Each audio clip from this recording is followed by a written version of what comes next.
उधर परीलोक के भोजन कक्ष के बाहर बैठा बाकेलाल परीलोक के जूठे बर्तन साफ कर रहा था। बाके एक दिन जूठे बर्तन भी साफ करेगा, ये कभी न सोचा था। ए बाकेलाल, जल्दी जल्दी हाथ चला, भोजन का समय हो गया है। ओह, मगर ऐसी बात है सैनिक जी, तो पहले मैं भोजन ही कर लेता हूँ। क्या कहा? अरे कमबख्त, भोजन का समय तेरा नहीं, परिरानी तितोली और परालोक के अन्य नागरिकों का हो गया है। यह सब एक साथ ही भोजन करते हैं, पंख मुंडों को छोड़कर। ओह, इसका मतलब अभी कुछ देर और भूखा ही रहना होगा। फिर जब परिरानी तितोली और अन्य भोजन करके चले गए, अरे वैद्य जी आप। सैनिक, आज मुझे दवा लाने में कुछ देर हो गई। परिरानी तितोली ये दवा भोजन के बाद ही लेती है। उनसे कहना कि मैं मन के लिए दूसरे नगर जा रहा हूँ। ये दवा 1 सप्ताह तक नियमित रूप से लेनी है। तुम जाकर उन्हें दवा दे दो। क्यों नहीं वैद्य जी, मैं अभी ये दवा परिरानी के पास पहुँचा देता हूँ। दवा की पुड़िया देकर वैद्य जी चले गए। तब ओह, बड़ी भूख लगी है। दवा की ये पुड़िया रानी जी को देने गया तो ज़रूर पेट फट जाएगा मेरा, किंतु ये दवा उन्हें पहुँचानी तो होगी ही। और तब सैनिक की नज़र पड़ी बाकेलाल। ओह, यह काम बाकेलाल को सौंप देता हूँ। सैनिक ने सारी पुड़िया बाकेलाल को थमा दी। बाकेलाल, जल्दी से ये दवा परिरानी तितोली को दे आओ, तब तक मैं तुम्हारे लिए भोजन परोस कर रखता हूँ। किंतु ये दवा है कैसी? परिरानी को नींद न आने की बीमारी है। यह नींद लाने की 1 सप्ताह की दवा है। जल्दी जाओ। ओह ठीक है। और इसी के साथ चलने लगी बाकेलाल की शैतानी खोपड़ी अपनी चाल। ऐसे ही किसी वस्तु की तलाश में तो था बाकेलाल। बाकेलाल सीधा पहुंचा राज उद्यान में। इन पुड़ियों की दवा की जगह परिरानी तितोली को भेजता हूँ राज उद्यान के गमलों की सफ़ेद मिट्टी। इस दवा का कमाल मैं कल दिखाऊंगा परिलोकवासियों को। और उधर बुलबुला के राजमहल में दैत्यराज की जय हो। दैत्यराज महागुरु जुगाली राज अपनी तपस्या पूर्ण कर महल लौट रहे हैं। क्या सच? दैत्यराज सहित दैत्यों की भारी भीड़ जुगाली राज का स्वागत करने पहुंच गई महल के मुख्य द्वार पर। महागुरु जुगाली राज जिंदाबाद जुगाली करता हुआ धीरे धीरे महल की ओर बढ़ रहा था जुगाली राज। दैत्यराज बुलबुला आपका स्वागत करता है महागुरु। चपड़। दैत्यराज, मेरी तपस्या पूर्ण हुई। भगवान शंकर ने मुझे प्रसन्न होकर ये वरदान दिया है कि परिलोक में प्रवेश के पश्चात दैत्य भस्म नहीं होंगे। चपड़। यह सुनते ही दैत्यराज बुलबुला की प्रसन्नता का न कोई रहा न ठिकाना। वाह, तब तो मैं कल प्रातः ही सेना लेकर चढ़ाई कर देता हूँ परिलोक पर और छीन लेता हूँ सबके पंख, ताकि मेरे सैनिक पृथ्वी पर जाकर और अधिक मानव ला सके। परिलोक में अगले दिन भोजन से पूर्व बाकेलाल अपना जाल फैला रहा था। ये बर्तन रसोई घर में प्रवेश करने में मेरी मदद करोगे? रसोई घर में प्रवेश करने के साथ ही बाकेलाल ने बर्तनों को पटका और जल्द कर बाकेलाल बेटे, भोजन के लिए आते ही होंगे सबके सब। बाकेलाल ने पुड़िया में रखी सारी दवा खीर से भरी पे में उलट दी। अब आएगा मजा। इन सब को मूर्छित होते ही मुझे अपना काम करने का अवसर मिल जाएगा। फिर जैसे ही बाकेलाल दवा डब्बे में उड़ेल कर रसोई घर से बाहर निकला, वो सभी परिलोक के वासी परिरानी तितोली के पीछे पीछे आ रहे हैं कक्ष की ओर। परिरानी तितोली सहित सभी परिलोकवासी भोजन करने लगे। उफ, रात दवा लेने के बाद मुझे नींद नहीं आई। न जाने इस बार वैद्य जी ने कैसी दवा दी है। भोजन करते ही ये क्या? भोजन करते ही मेरा सिर भारी हो गया। मुझे गहरी नींद आ रही है। देखते ही देखते सब बेहोश होकर लुढ़क गए। वाह, बन गया काम। यह दृश्य देखता बाकेलाल के साथ खड़ा पंख मुड़ा सैनिक चौंक उठा। अरे यह क्या? भोजन करके ये सब तो यही सो गए। किंतु अगले ही पल प्रसन्न हुआ, वह भी भोजन पर टूट पड़ा। चलो अच्छा हुआ, अब मैं भी लगे हाथों पेट पूजा कर लूँ, कमबख्त भूख बहुत लगती है मुझे। खीर खाते ही वह भी लुढ़क गया। चलो अच्छा हुआ, ये भी गया काम से। अब पूरे परिलोक में केवल मैं जाग रहा हूँ। तब बाकेलाल ने शुरू किया अपना काम। सबसे पहले निकालूंगा परी रानी तितुली के पंख। कड़ा कड़ा एक एक करके बाकेलाल परिलोक के सभी निवासियों के पंख उतारता चला गया। अब पता चलेगा तुम सबको कि ये पंख मुंडा बाकेलाल क्या चीज़ है। कुछ ही देर में पंखों का एक विशाल गट्ठर बंधा रखा था बाकेलाल के सामने। हाँ, अब ये पंख मैं फेंक दूंगा पृथ्वी पर। अपनी प्रतिज्ञा पूरी कर होते ही बाकेलाल का हाथ गया अपनी प्यारी चोटी तक। हाँ, अब खोलूंगा मैं अपनी चोटी के में लगी गांठ को। पृथ्वी पर राजा अनारदाना के महल के प्रांगण में एकत्रित थी राजा की सेना। राजा अनारदाना अपने सैनिकों को संबोधित कर रहे थे। सैनिकों, बुलबुला के दैत्य के बार बार स्वा के हमलों से हमारी प्रजा में भय फैल रहा है। इस भय को समाप्त करने के लिए हमें दैत्यों को सदा के लिए समाप्त करना होगा।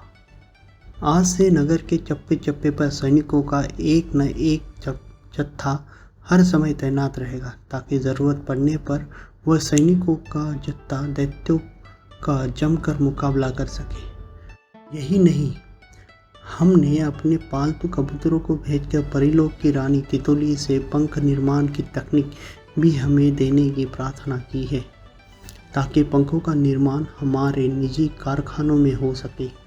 तब हम उड़कर दैत्य का मुकाबला बुलबुला तक कर सकने में सक्षम हो जाएंगे। ठीक उसी क्षण बाकेलाल ने पंखों का वह विशाल गट्ठर पृथ्वी की ओर धकेल दिया। आज मिलेगी मेरे दिल को शांति। किंतु बाकेलाल की बदकिस्मती, राजवैद्य ने बाकेलाल की वह कारस्तानी देख ली।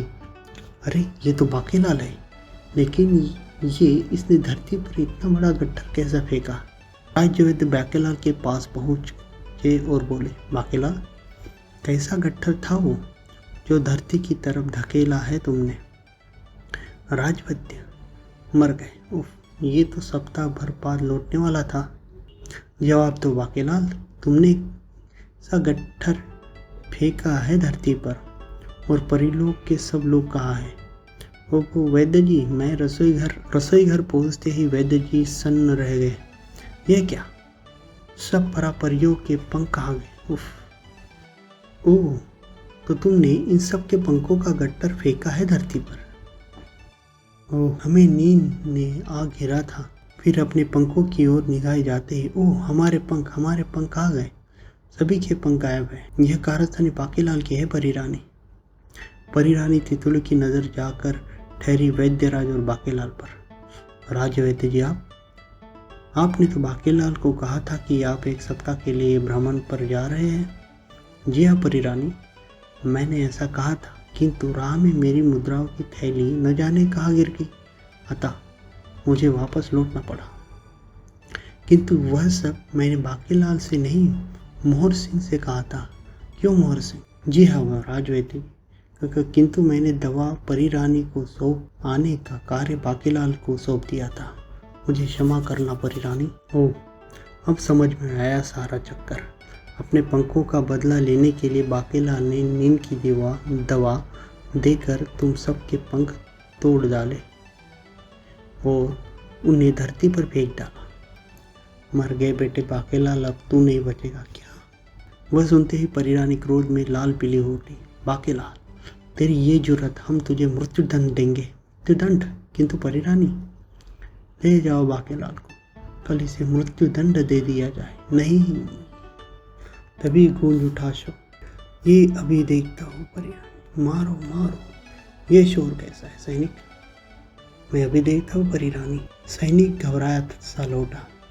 गजब हो गया परी रानी, दैत्यराज के नेतृत्व में दैत्य सेना परिलोक में घुस आई है। क्या? किंतु दैत्य परिलोक में प्रवेश करके भी जीवित कैसे हैं? संकट पर संकट। जाओ उनका मुकाबला करो। दैत्यराज के नेतृत्व में चली आ रही थी दैत्य सेना। हो जाएंगे, परिलोक के सारे पंख ले जाएंगे। उसी समय ये पृथ्वी पर आकर गिरा पंखों का एक बड़ा गट्ठर था। चौंक पड़े राजा, अनारदाना और सभी सैनिक। इतने ढेर सारे पंखों का विशाल गट्ठर, ये पंख किसने गिराए हैं ऊपर? तभी परिलोक गए दोनों कबूतर भी वापस लौट आए। उन्होंने राजा अनारदाना के कानों में जाने क्या गुटरगू की। चौंक पड़ा राजा। क्या परिलोक पर दैत्यों का आक्रमण? वो लगता है परिरानी तितोली ने हमसे मदद मांगी है और ऊपर जाने के लिए पंख भेजे। अगले ही पल राजा अनारदाना ने चीख कर आदेश दिया, सैनिकों, दैत्य से छुटकारा पाने का वक्त आ गया है। उठाओ ये पंख, हमें इसी समय परिलोक पहुंचना है। चलो। राजा अनारदाना अपने वीर सैनिकों की विशाल सेना के साथ उड़ चला परिलोक की ओर। उधर परिलोक की सेना के हाथ पांव फूले पड़े थे। हम तो सोच भी नहीं सकते थे कि दैत्य इस प्रकार अचानक आक्रमण कर देंगे। हमारे तो शस्त्र भी जंग खा चुके हैं। हो गई परिरानी तितोली। लगता है हमें अचानक पराजय का सामना करना होगा। उधर बाकेलाल मन ही मन बेहद प्रसन्न था। जब मैं दैत्यराज को पृथ्वी पर उस स्थान का पता बताऊंगा जहाँ की मैंने वे पंख गिराए, तो वह प्रसन्न होकर मेरे प्राण अवश्य बख्श देगा और इन सब को वह बनाएगा अपना गुलाम। परिलोक को दैत्यों की सेना ने चारों ओर से घेर लिया। और अचानक चौंक पड़ा दैत्यराज बुलबुला। अरे, इन सब के पंख आ गए। पंखों के लिए तो किया है हमने ये आक्रमण। तभी उठा तीव्र शोर, मारो मारो। अरे, ये शोर कैसा है? ये शोर तो पृथ्वी की ओर से आ रहा है। दैत्यराज, हम पता लगाते हैं। घबराए हुए लौटे तोड़ू मरोड़ू। दैत्यराज, पृथ्वी लोक से विशाल सेना उड़ती हुई इधर आ रही है। क्या? मरोड़ू बेहद घबराया हुआ था। दैत्यराज, पृथ्वीवासियों के नुकीले और तेज शस्त्रों से बचना मुश्किल है। क्या? उफ, अब क्या होगा? परिलोक में प्रवेश कर गई राजा अनारदाना की सेना। मारो मारो, वह रहे दैत्य। टूट पड़े राजा अनारदाना और उनके सैनिक दैत्य पर। तीर मारो, भाला फेंको, तलवार मारो, काट डालो सब उन्हें। राजा अनारदाना ने चीख कर कहा, परिरानी तितोली, घबराना नहीं। तुम्हारे भेजे पंख हमें मिल गए हैं और हम तुम्हारी मदद को आ गए हैं। इन दैत्यों से तो हमें भी बदला लेना है। भला दैत्य पृथ्वी सैनिकों का मुकाबला तो तब तक करते ना जब तक उन नुकीले तीरों, भालों और तलवारों से बचकर उन तक पहुंच पाते। उफ, दैत्यराज बुलबुला की एक आंख शहीद हो गई। वो मेरी आंख गई। तोड़ू और मरोड़ू का भी बुरा हाल। बचाओ दैत्यराज, भाग लो, अन्यथा तुम्हारी भी जिंदगी का बुलबुला इसी तरह फूट जाएगा। अब घबराया दैत्यराज भी, भाग लो। वह देख परिलोकवासी भी पिल पड़े दैत्य पर।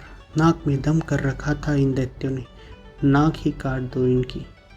दैत्यराज की राह रोक ली राजा अनारदाना ने। दैत्यराज, कहाँ चले? आज न बचोगे। छोड़ दे राजा, जाने दे।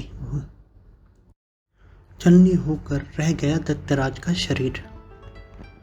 सभी दैत्यों का सफाया हुआ देख सब प्रसन्नता से चीख पड़े। विजय हुई।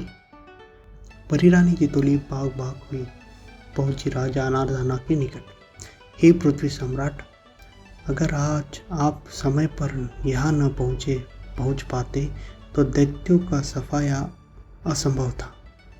समय पर पंख तो आपने ही फेंके थे मेरे महल के प्रांगण में परिरानी तितोली। फिर मेरे भेजे दोनों कबूतरों ने जब मुझे बताया कि परिलोक संकट में है तो मैं तुरंत चला आया, रुका नहीं। हमने नहीं, पंख तो बाकेलाल ने फेंके थे। बाकेलाल? और तब तक बाकेलाल सोच समझ चुका था कि इन बदले हुए हालातों में उसे क्या कहना है। परिरानी, वह पंख मैंने बदला लेने के उद्देश्य से नहीं बल्कि परिलोक की दैत्यों से रक्षा करने के लिए नीचे फेंके थे।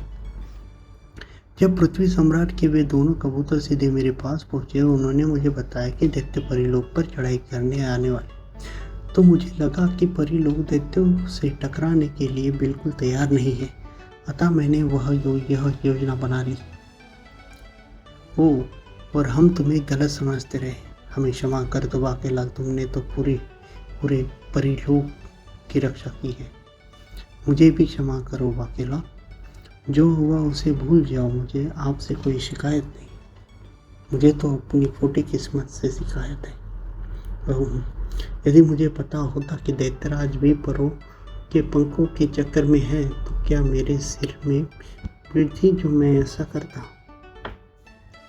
और तभी मेरा प्यारा बाकेलाल, उफ, ये तो मुच्छड़ है, ये मरा नहीं अभी तक। अब ये अपने बदबूदार मुंह से मेरी चुम्मी लेगा। मेरा प्यारा बाकेलाल, तेरे बिना तो सब कुछ फीका हो चला था रे मेरे चांद, बचाओ। और तभी हो गए दोनों गायब। अरे ये दोनों कहाँ गए? ये दोनों तो गए। आप हम भी पृथ्वी लोग वापस जाएंगे। आप अपना परा पंखों को वापस लाने के लिए हमारे साथ भेज दे परी रानी टिटोली।